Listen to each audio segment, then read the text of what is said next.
Hi friends, இன்றைக்கி இட்லி சாம்பார் எப்படி வைக்கலான்னு பார்க்கலாம். அதுக்கு ரேஷனில் வாங்குகிறோம்ல அந்த பருப்பை ஒரு அரை மணி நேரத்துக்கு முன்னாடி கழுவி இது மாதிரி ஊற வச்சிடணும்.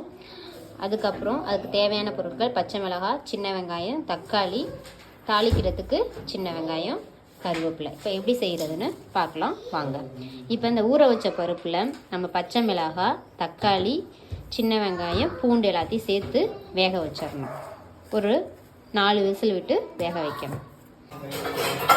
பருப்பில் சின்ன வெங்காயம், பச்சை மிளகாய், பூண்டு போட்டு வேக வச்சாச்சு. இப்போ கொஞ்சமாக மஞ்சத்தூளும் சோம்பும் சேர்த்து கொஞ்சோண்டு விளக்கெண்ணெய் ஊற்றி வேக வைக்கணும்.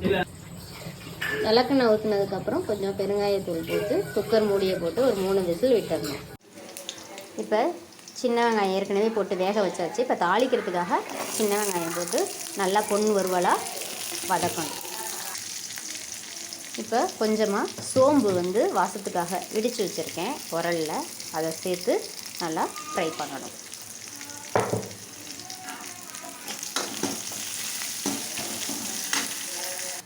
பருப்பு வேக வச்சு 4 விசில் விட்டு நல்லா குழஞ்சி வெந்துருச்சு.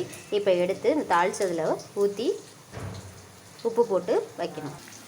இப்போ நல்லா ஃப்ரை ஆகிடுச்சு. இப்போ இதை ஊற்றி கொஞ்சம் உப்பு போட்டு வைக்கணும். சாம்பார் கொதிச்சிக்கிட்டு இருக்குது. லாஸ்ட்டாக கொதிக்கிறதுக்கு முன்னாடி இது மாதிரி இட்லி மாவு ஒரு கரண்டி எடுத்து கொஞ்சம் தண்ணியில் மிக்ஸ் பண்ணி வச்சுக்கணும். கலந்தாச்சு.